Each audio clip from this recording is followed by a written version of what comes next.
¿Lo dijimos? Amén. Y vamos a leer el verso número 5 en adelante, y dice de la siguiente manera: este es el mensaje que hemos oído de Él y os anunciamos. Dios es luz y no hay ningunas tinieblas en Él. Verso 6: si decimos que tenemos comunión con Él y andamos en tinieblas, mentimos y no practicamos la verdad. Pero si andamos en luz como Él está en luz, tenemos comunión unos con otros, y la sangre de Jesucristo su Hijo nos limpia de todo pecado. Si decimos que no tenemos pecado, nos engañamos a nosotros mismos y la verdad no está en nosotros. Si confesamos nuestros pecados, Él es fiel y justo para perdonar nuestros pecados y limpiarnos de toda maldad. Si decimos que no hemos pecado, le hacemos a Él mentiroso y su palabra no está en nosotros. Gloria a Dios. Vamos a sentarnos, hermano, un poco por acá. Vamos a meditar en esta escritura, y como siempre, a veces nosotros le rogamos a Dios que nos dé la idea, la orientación adecuada para poder plasmar su mensaje. Y con una cascada de textos se me vino a la mente todo lo que por acá pusimos en papel hace un momento atrás, y pues lo tenemos, hermano, aquí para meditar. Amén.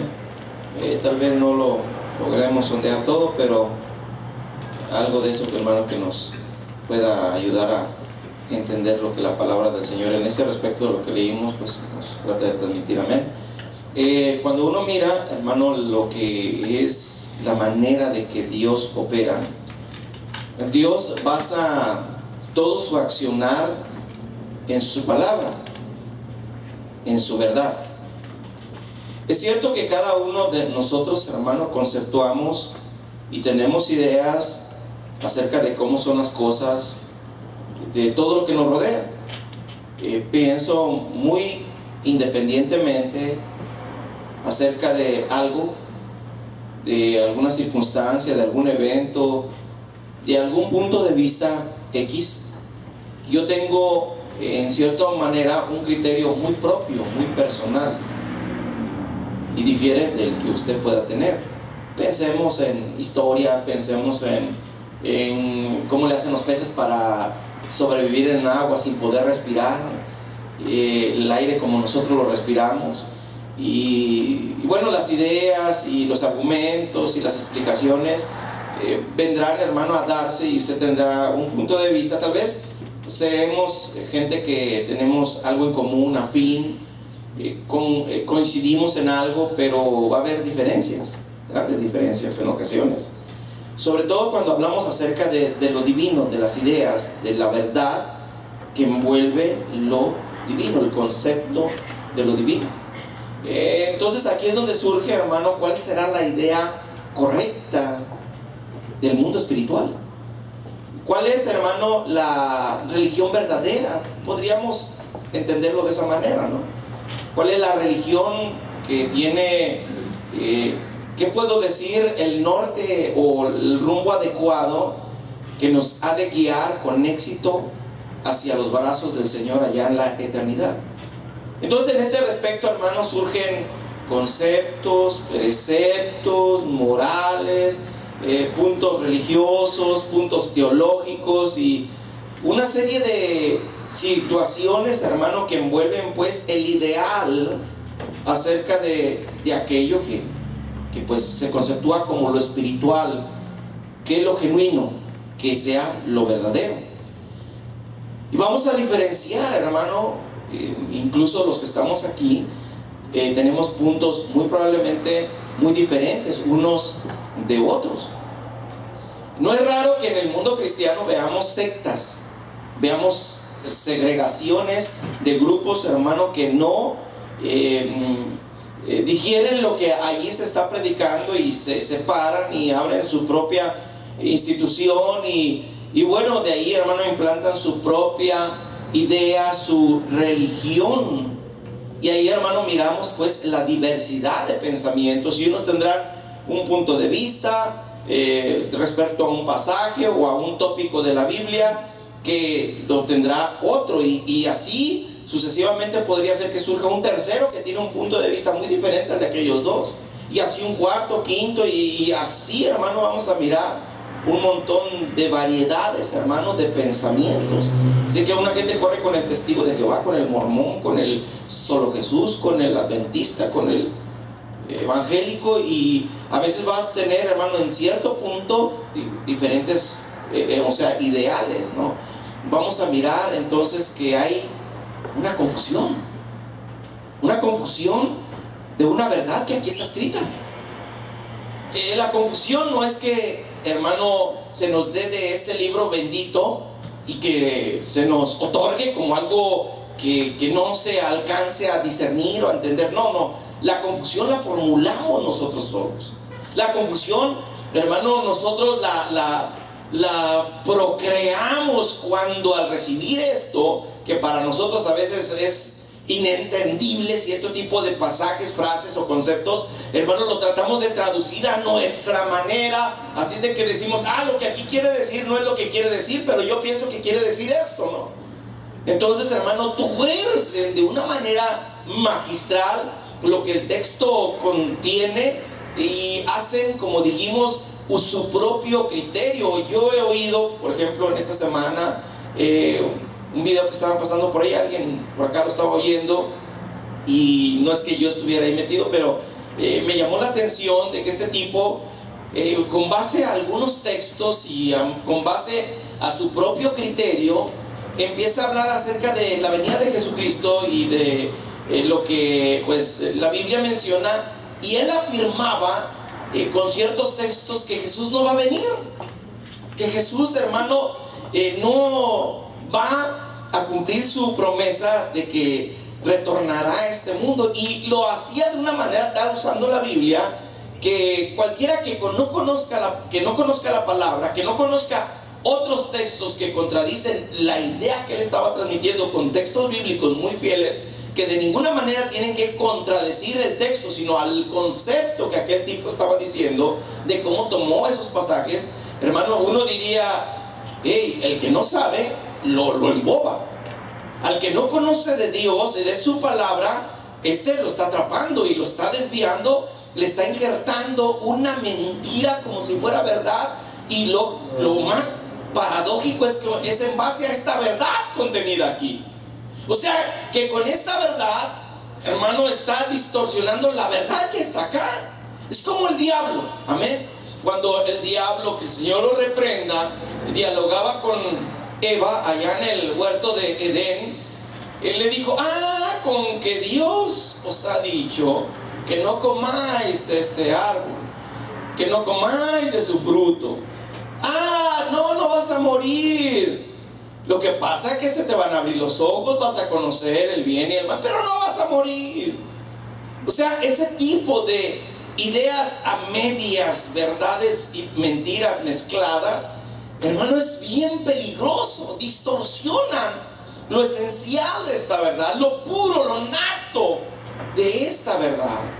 Y lo curioso es de que hay cierto tipo de porción, a veces en lo que nosotros entendemos, que muy probablemente no sea genuino, sino que esté, hermano, ¿qué le puedo decir? Distorsionado en algo. Usted siempre tiene la razón, hermano, en lo que a veces como situación ahí se presenta. No, yo creo que no. Yo creo que a veces tendremos la razón, pero en ocasiones no la tendremos, o en ocasiones tendremos una verdad o una idea parcial, ¿me entiende? Pero no la tendremos en su totalidad. Pero decir, hermano, y argumentar que la tenemos por completo, entera, y que es mía y solo mía, y nadie más la obtiene más que solo yo, ¿verdad? Y el que quiera beber de esta verdad, venga a mí, ¿verdad? Y yo le voy a dar el orden correcto de cómo son las cosas. Creo que es un error garrafal, hermano, que nosotros pues no podemos adoptar, no podemos caer en eso, hermano. Nosotros debemos de estar de acuerdo de que el que tiene la verdad es Dios, hermano, y si alguno tiene un punto de vista de algo que Dios está diciendo en su palabra, pues analicémonos, sentémonos, hermano, estudiémoslo y veamos el trasfondo, y si es necesario profundizar, pues profundicemos, ¿verdad? Pero no podemos, hermano, sencillamente cerrarnos a que yo tengo la razón, ¿no? Y curioso, ¿verdad? En este tipo de ideas, hermano, a veces vamos a decirlo de los dos lados, si usted está correcto. Digamos que, hermano, usted ha logrado, o cierto grupo ha logrado conceptuar o adquirir, hermano, la religión correcta, el ideal correcto, lo que Dios menciona en su palabra de una forma precisa. Amén. Pensemos, y uso la frase religión porque aunque el cristianismo en realidad no es una religión, es una relación con Dios, esa es la realidad, pero utilizo el término de Santiago cuando en su texto menciona que el que pues quiere pues tener una religión perfecta, ¿verdad? Y empieza a hablar acerca de los parámetros de una religión perfecta y una religión que no es perfecta, ¿no? Entonces empieza a mezclar entre el hacer, hermano, y el que no hace, amén, y saca la frase de la religión perfecta, o sea, empieza a hablar acerca de acciones puestas en marcha, en obra, amén. Entonces, digamos que, pues, volviendo a la idea, ¿no? Cierto grupo tiene la religión perfecta y otro grupo no la tiene. En ambos, hermano, tanto la idea del concepto, la idea doctrinal, el carácter moral que debe de adoptar la persona para agradar a lo que ha ideado como la divinidad, hermano, las normas, mandamientos, todo lo que conlleva el que cómo te debes de comportar según tu religión, hermano. Muchas veces lo que hace, o más bien lo que tiende a hacer, sea que tú estés en una mentira o en lo correcto, es, hermano, el quedar atrapado de ese tipo de ideal. Ese es el trasfondo de eso. Te atrapa ese ideal. Ese ideal, hermano, traduce su concepto, hermano, y impregna tu entendimiento. Amén. Te hace, mi hermano, que tú de esa manera veas lo que es divino, lo que es santo y lo que es profano, y empiezas a hacer conforme a lo que has entendido, qué es lo correcto, qué es lo incorrecto, qué es lo santo, qué es lo profano, qué es lo bueno, qué es lo malo. Amén. Entonces, esto no se queda ahí, sino que curiosamente produce en el adepto, en el discípulo, en el hombre aquel, hermano, un deleite. ¿A usted le deleitan las cosas de Dios, hermano? ¿Se gozan las cosas de Dios, hermano? Entonces el discípulo está atento, está oyendo, está aprendiendo esa verdad que está recibiendo, o esa supuesta verdad, amén, ya sea verdad correcta o verdad que no es verdad, amén.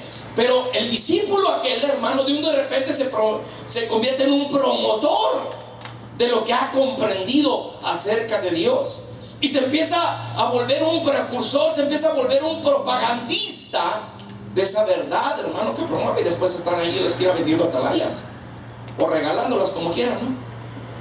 Lo interesante, mi hermano, es que es como el concepto aquel, la idea aquella, mi hermano, que ha abrazado, se convierte en el individuo como un soldado. Oiga bien, la idea se convierte en un soldado, amén, que se dedica a cautivar al suyo.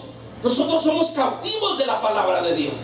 Nosotros somos prisioneros de la palabra de Dios. Nosotros, hermano, somos sirvientes de la palabra de Dios. Esa es la realidad. Cuando queremos, hermano, discutir algo, ¿a dónde es donde vamos a recurrir para poder argumentar, defender o rebatir algo, hermano? A la palabra de Dios. Entonces, esto es nuestro parámetro. Esto es, hermano, lo que nos dará la orientación correcta de aquello que se argumente. Sin embargo, aquel religioso, mi hermano, que ha sido conquistado por el ideal, hermano, tratará de imponer las normas, preceptos, leyes, mandamientos que su religión profese de una manera forzada, obligada a aquellos, hermano, que tiene a su alrededor. Nosotros vamos a mirar que con ese tipo de actitud, cuando se va a los excesos, entonces perseguirá a muerte a los infieles. Fuera del cristianismo, en el Islam, a los infieles, a muchos de ellos se les lleva la decapitación. Y para que usted sepa, hermano, es la única religión en el mundo que permite la decapitación, acepta la decapitación, promueve la decapitación de los infieles. En el judaísmo, hermano, una persona que era encontrada en pecado, una persona que era encontrada en una circunstancia donde se prescribía por medio de la ley, hermano, que esa persona era mala delante de Dios, y que habría que quitarla del pueblo, muchas veces se le tomaba a aquella persona, se le juzgaba, y de media vez quedaba en evidencia que era un malvado, una mala, una adúltera, un adúltero. Se le ponía en medio del pueblo aquel o a la aldea, y enfrente de todos, hermanos, se le apedreaba hasta la muerte. Se le destruía. Cuando usted ve a Cristo, Cristo, como no comulgaba con los religiosos de su tiempo, no concordaba, no estaba de acuerdo. Los religiosos de su tiempo lo aniquilaron. Trataron de aniquilar al que es verdadero, al que es la verdad encarnada, al que, hermano, siempre tiene la razón. Trataron de aniquilarlo, y en efecto, humanamente lo aniquilaron, lo mataron. Pero no pueden matar una verdad que es inmortal.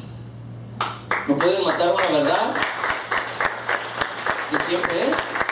Amén, hermano. No pueden matarla. Por eso, hermano, aunque lo mataron físicamente, lo que es en esencia lo espiritual nunca murió. Y es más, lo esencial, lo espiritual, resucitó lo que es carnal. Así que miramos la resurrección de Jesús, hermano, porque era imposible que la muerte retuviera al Rey de Reyes, Señor de Señores, hermano, al autor de la vida.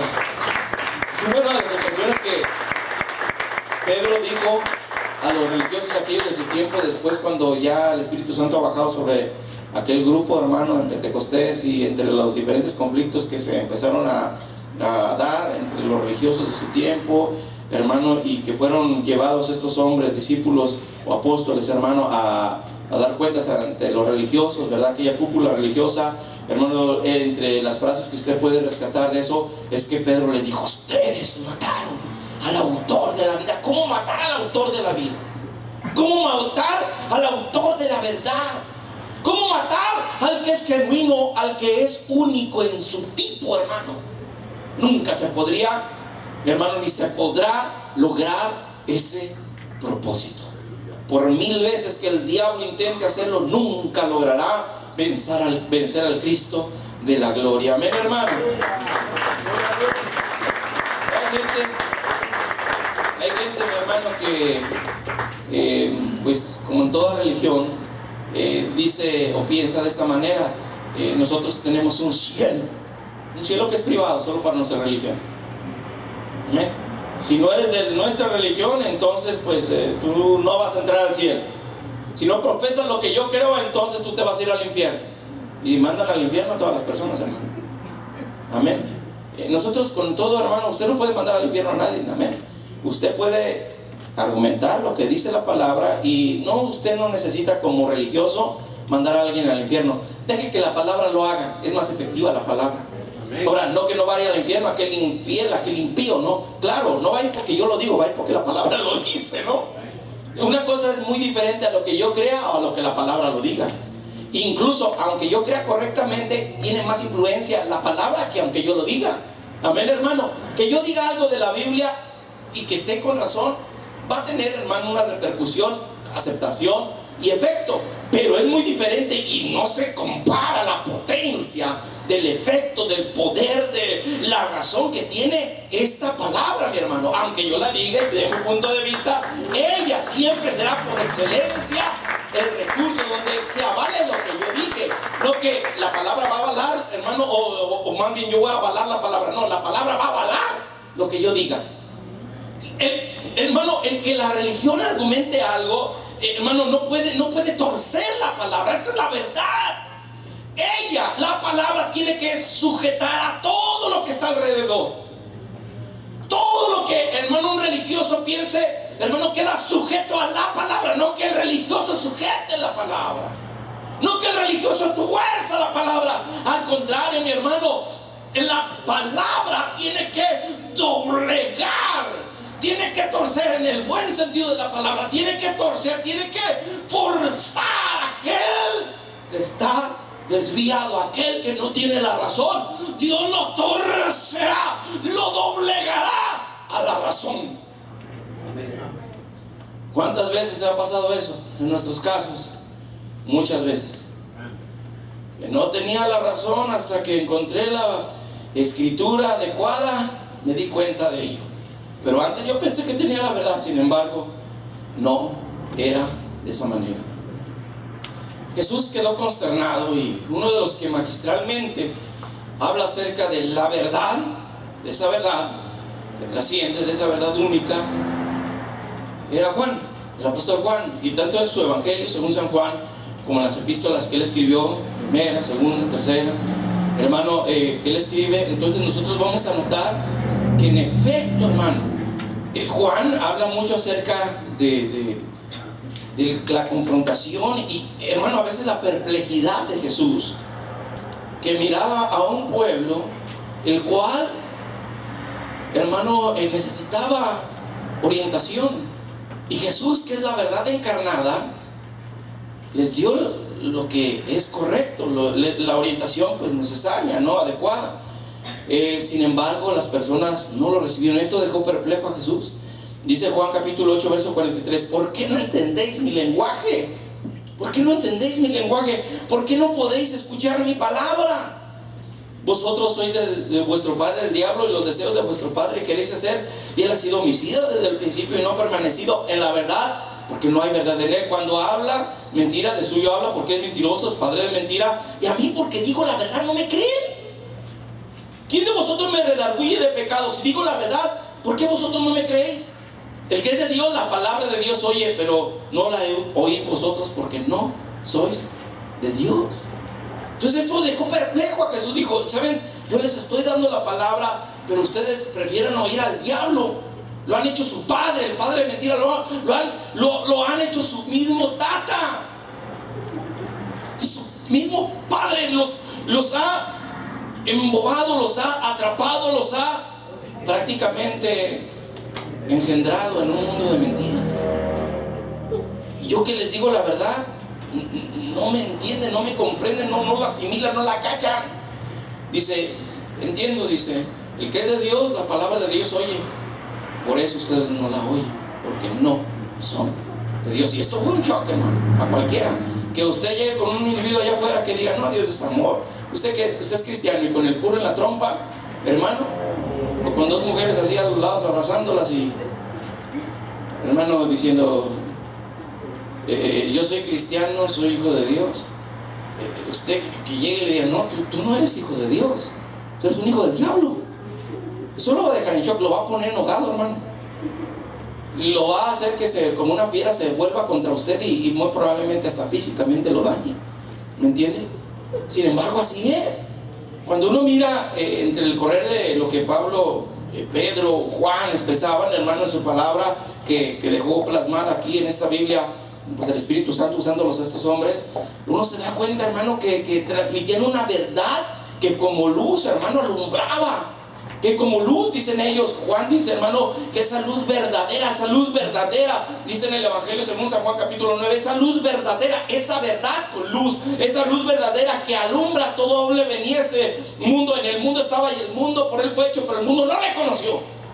Fíjese la ignorancia que demarca el apóstol. Amén, hermano. En el verso 14 dice, mi hermano, que esa luz vino y se hizo carne, dice, y aquel verbo fue hecho carne. Esa palabra fue hecho carne, habitó entre nosotros. Amén. Está hablando acerca de una relación en acción, ¿me entiende? Con aquel que es la verdad. Amén. Nosotros miramos textos como los que se mencionan, mi hermano, en los escritos de Pablo, cuando dice, hermano, que el que no tiene el Espíritu de Cristo no es de él. Uno, hermano, se da cuenta de esa relación tan íntima que se puede tener con esa verdad, hermano, que se profesa en la Escritura. Jesús, hermano, cuando ya iba a partir de esta tierra, iba a culminar su ministerio terreno, le dijo a sus discípulos en el Evangelio según San Juan, hermano, que iba a la casa de su padre, había muchas moradas, y que él un día vendría, tomaría otra vez a sus discípulos, se los llevaría con ellos, hermano. Y dice en el verso 4 de Juan 14: y sabéis a dónde voy y sabéis el camino. Entonces Tomás dice: ¿qué está diciéndonos? Señor, no sabemos dónde vas, ¿cómo pues podemos saber el camino?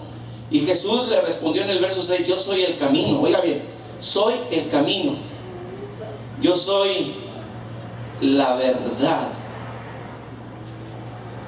y la vida, y nadie viene al Padre si no es por mí. Entonces aquí se menciona a Él como la verdad. Él, nuestro Señor, es la verdad encarnada, la verdad que entra en el ser humano, la verdad que posee a los suyos, la verdad que toma posesión de donde entra, en el corazón que conquista, la verdad que transforma a aquel que con un pecho abierto le dice al Señor Jesús: entra dentro de mi corazón. Pero no solo como sustancia espiritual, sino también, hermano, como precepto, como ideal, como palabra, como mandamiento, como todo lo indicado aquí, hermano, en la Escritura. Entra dentro de mi corazón. Esta es la verdad, la que encarna, se mete, se va dentro del individuo que se dice llamar cristiano. Cristiano. Con todo, Jesús dijo en Juan capítulo 8, hermano, en el verso 31, a los judíos que habían creído en Él: si vosotros permanecéis en mi palabra, seréis verdaderamente mis discípulos y conoceréis la verdad, y la verdad os hará libres. ¿Por qué? Porque cuando estamos hablando de la verdad que se condensa aquí en la Biblia, la verdad que descubrimos aquí en estos escritos del Nuevo Testamento, hermano, es una verdad que tiene nombre. Se llama Jesucristo, el Hijo de Dios, hermano. Amén. Note que cuando esa verdad llega, hermano, a la persona, convierte esa verdad al individuo en verdadero, en un verdadero. Antes era, quiere decir, una masa de mentira, un proceder de acciones erróneo. Ya, eso es lo que nosotros éramos. La verdad, dije, hermano, se encarna en la persona. Llega y entra en la persona, esta verdad. Jesús, su espíritu entra. Hermano, la verdad no solamente entra, la verdad se personifica en nosotros. Cuando ya usted comprende lo correcto, entonces usted empieza a actuar conforme a lo correcto. Antes de que usted, hermano, conozca la verdad y lo que es correcto, no actúa conforme a lo correcto. Puede dar a veces de repente chispazos de bondad, pero no de lo correcto bíblicamente hablando. ¿Me entiende, hermano? Porque la verdad, hermano, prácticamente toma posesión de la persona y de todos sus actos. Lo domina a la persona. Amén, hermano. Es una verdad que trastorna lo viejo y pone una nueva criatura dentro de nosotros, hermano. Amén. Cuando usted mira, por ejemplo, Mateo capítulo 13, usted va a mirar que este tipo de pasaje, hermano, habla de Jesús enseñando al pueblo. Y aquí le habló distintas parábolas, les habló bastantes parábolas. En un solo capítulo le habló 1, 2, 3, 4 parábolas al menos, y dio sus explicaciones. Amén. Entre ellos habló acerca de la semilla, que el reino de los cielos, la verdad que trasciende, la palabra, mi hermano, junto con ella, como aquella semilla del reino, cae a tierra, y da sus explicaciones. Una cae en el camino, una entre las hierbas, otra entre, ¿qué le puedo decir?, entre las piedra y otra en buena tierra. Y bueno, aquí da sus explicaciones, ¿no? Discúlpeme tal vez mi forma de tratar de expresar esto de una manera que no es adecuada, pero lo interesante, hermano, es de que en el texto se nos menciona que esta verdad, en una palabra como encapsulada en esa pequeña semilla, cae en una tierra propia y en otras que no es propia. Entonces se mira el afán, en realidad se mira como el afán de que aquella semilla se haga infructífera. Amén. En unas ocasiones brota poquito, pero sale el sol y se seca, ¿no? En otras ocasiones la palabra queda en el camino expuesta y se las tragan las aves del campo, ¿no?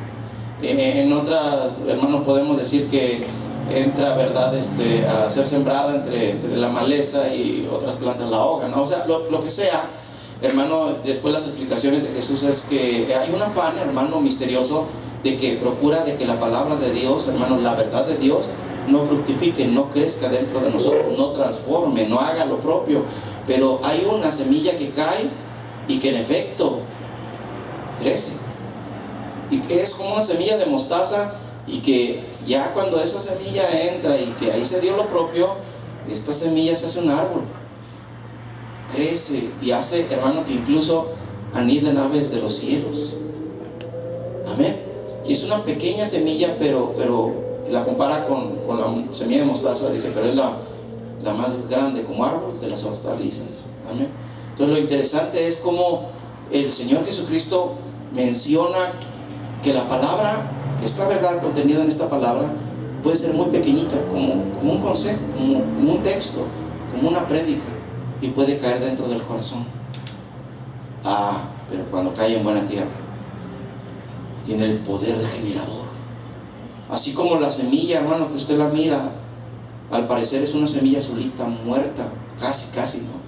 Pero si usted la siembra, hermano, se despierta lo que en realidad ella es. Tiene el potencial de vida, tiene el potencial de transformarse. Surge raíz, surge un pequeño tallo, surgen ramas, hojas, fruto de una pequeña semilla. La transformación comienza a ser de una manera tal que todo lo transforma a su alrededor. Imagínese un campo sin ser sembrado, se mira estéril, seco, árido.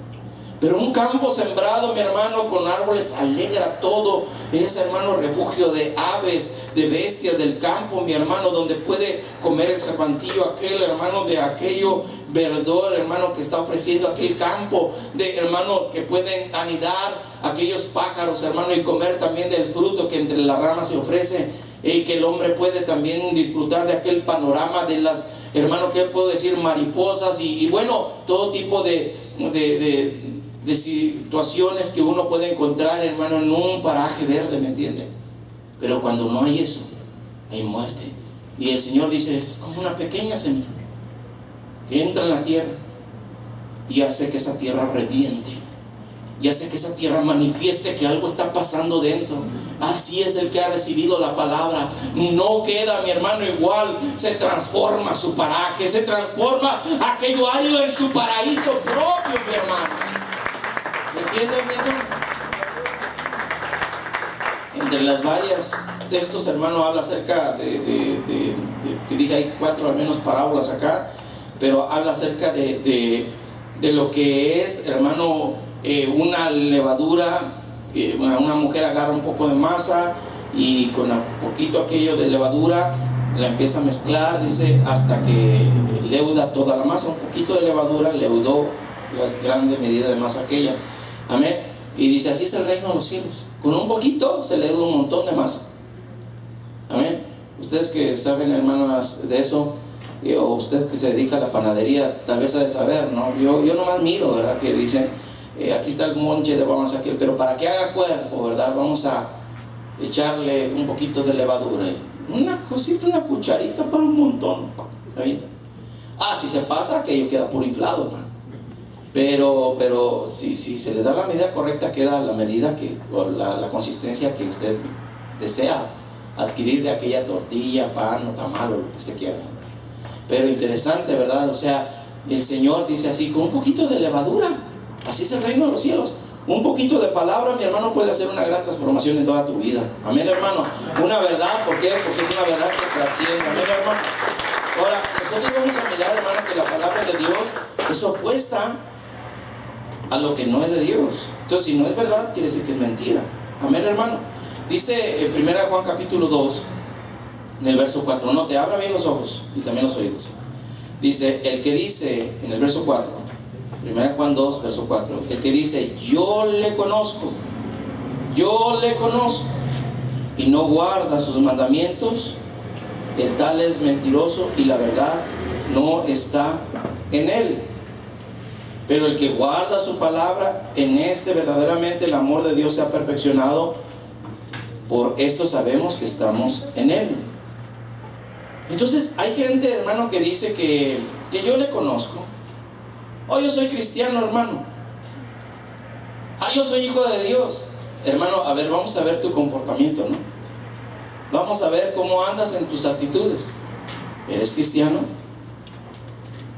Yo diría más bien que al sondeo de nuestras vidas, hermano, esto no es para criticar a la persona que tenemos al lado, ¿no?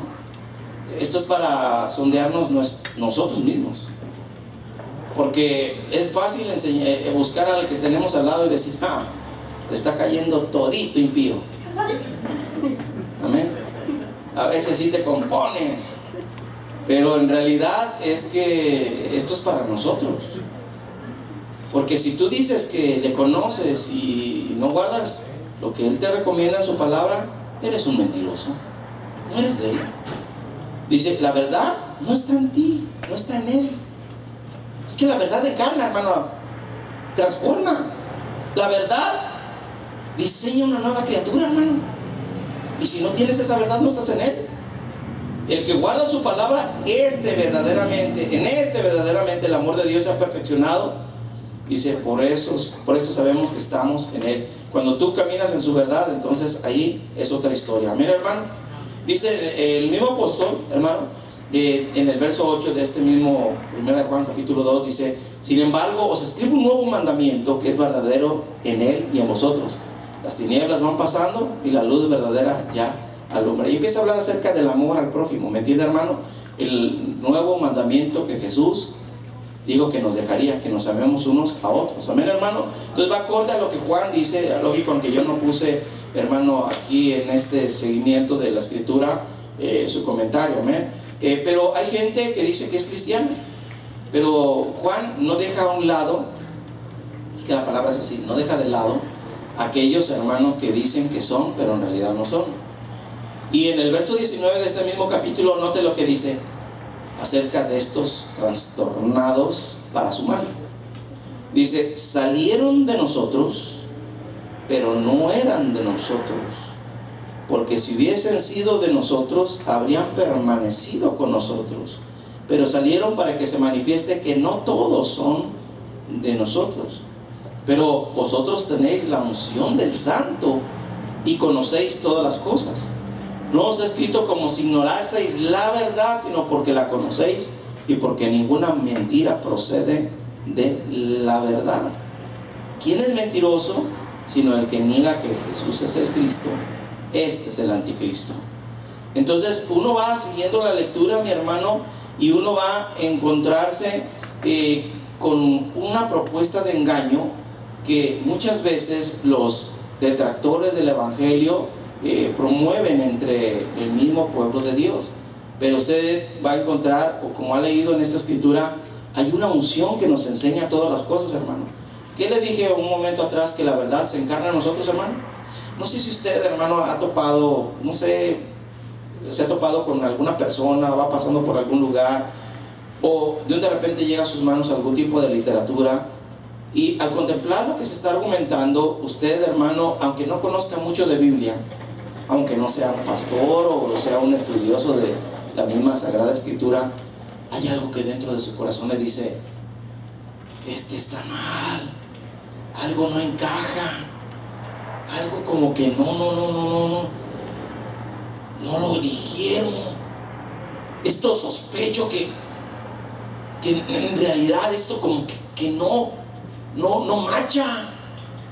Entonces uno después, con el tiempo, corrobora que lo que ahí se decía, lo que se argumentaba, lo que oyó, lo que le mencionaron, en efecto es una distorsión, hermano.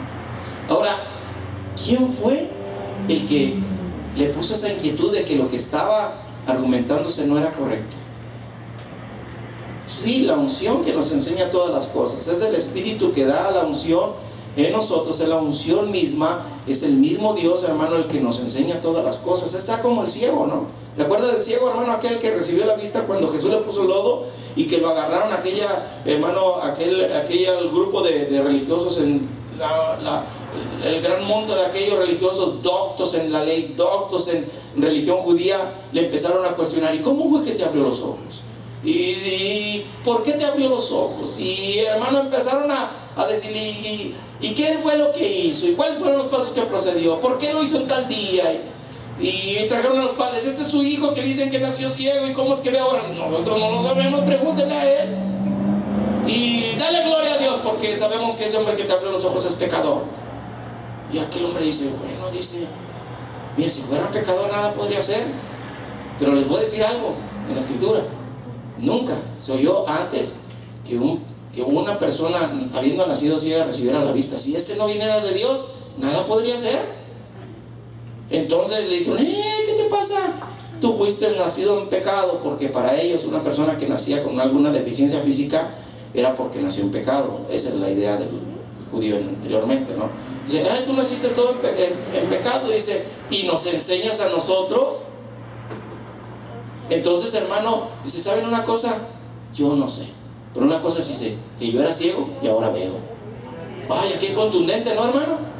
Usted mira a una persona que no sabía mucho de Dios, hermano, pero dándole una cátedra a esos religiosos, hermano, a esos que sí dicen que sabían, y les da esa cátedra, hermano, en la cual, como palabras, hermano, que nosotros leemos, nos gozamos, hermano.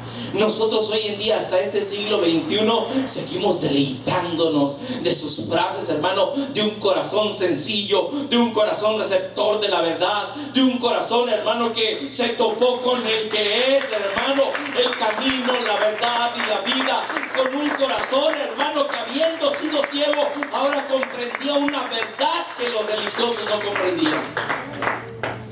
Eso es interesante. Y así pasa, a veces somos tan sencillitos, ¿verdad? Pero hemos conceptuado, hermano, de la manera correcta esa verdad, porque es la emoción que nos dirige de la manera apropiada. Amén. O sea, aquí no hay plan para intermedios, amén. Aquí no hay, ¿qué puedo decir? La sección, el departamento para los que medios son convertidos. En el cielo no hay medios convertidos, hermano. No existen tales como el limbo. Amén. Y no es cierto que existe el purgatorio. Amén. Eso no es cierto. La Biblia no dice absolutamente nada de ello. Dice que o te vas al cielo o te vas al infierno, mi hermano. Amén.